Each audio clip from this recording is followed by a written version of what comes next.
پدی احد جنگ کی د پیغمبر علیه الصلاۃ والسلام هغه تر حضرت حمزه رضی الله عنه الله اکبر په دوانو لاسو سره تور نیولې دا او داسې بهادرۍ سره دلیرۍ سره جنگي.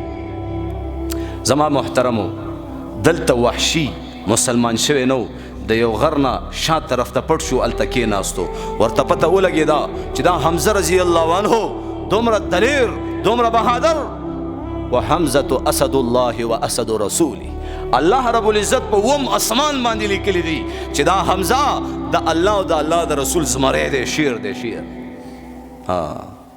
زما محترمو حمزه رضی الله عنه دومره په بهادرۍ سره جنگیږي او دلته دا وحشي پټ ناستو چې کله دی غر سره حمزه رضی الله عنه داسې تیر شو دلته نه زما عزتمندو د پې یو خنجر باندې ګزار وکړو هغه خنجر تیرو بیر د حمزه رضی الله عنه نه ویست چې په هغې سره د پیغمبر علیه السلام هغه نیازبین تره راپرېوتو شهید شو. چې کله راپرېوتو شهید شو دا وحشي راغی په سینه ورته کېناستو سینې ورله وڅېرله زړی یې ترېنه رابار کړو. د نبي علیه الصلاة والسلام تره موږ او تاسو ته دومره درد څوک راکړي دومره زور څوک راکړي موږ او تاسو به هغې سره څه کوو.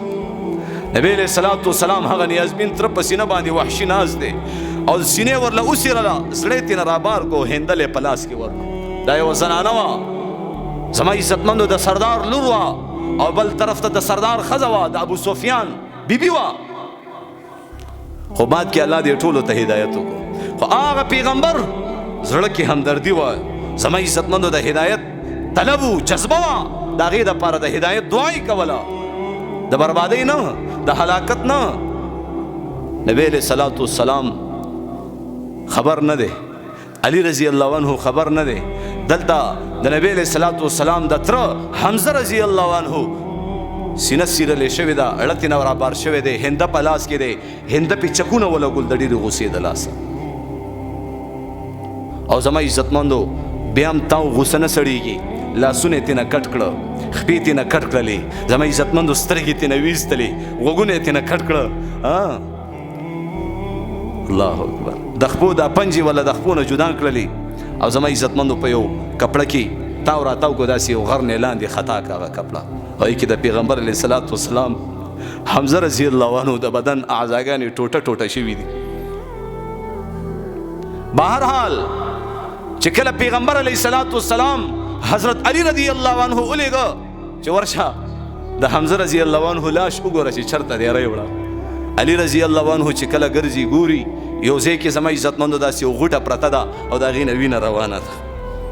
علی رضی الله عنه چې کله هغه غوټې طرف ته را روان شو چا ورته ویلې دا ستا تره دی حمزه رضی الله عنه زار او قطار سره یې وژړل په کریکو کریکو وژړل. خو چې کله راغی او زما عزتمندو هغه غوټه یې کولاو کړه الله اکبر او دا خو د وړلو نه دی ما ته خو زما حبیب محمد رسول الله ویل چې زما تره حمزه رضی الله عنه لاش راوړه دا خو د وړلو نه دی. لاړې په منډه باندې پیغمبر علیه الصلاۃ والسلام ته عرض کړه یا رسول الله د هغې لاش د راوړلو نه دی تاسو په خپله باندې راشئ وګورئ. نبی علیه الصلاۃ والسلام چې کله راغی او زما عزتمندو د خپل تره هغه اندامونه یې وکتل هغه وینه یې وکته سترګې ویستلی شي بدن ټول ټوټه ټوټه شوی د الله د دین دپاره. بیا هم به دعا نه کوي چې چا زما د تره دا حشر جوړ کړی دی الله دې داسې کړي داسې کړي نه نه. زما عزتمندو څه وایي چې الله رب العزت ته حمزه رضی الله عنه قرباني دا بهادري دا دلیري دومره خوښه شوه دومره قبوله شوه چې په اوم اسمان باندې الله ولیکل وحمزة اسد الله و اسد رسوله حمزه د الله او د الله د رسول شیر دی زمری دی.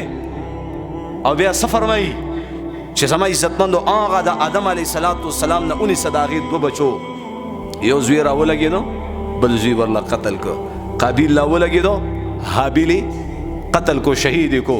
نو ګوره هغه حابیل شهید شو کنه نو قیامت تر ورځې پورې چې څومره شهدا دي څومره مسلمانان څومره علما څومره خلک به د الله په دین باندې ننګ کوي غیرت کوي او شهیدان کېږي به د دې ټولو سردار به حمزه رضی الله عنه. سبحان الله. الله رب العزت د ټولو شهیدانو سردار جوړ کو څوک حضرت حمزه رضی الله عنه.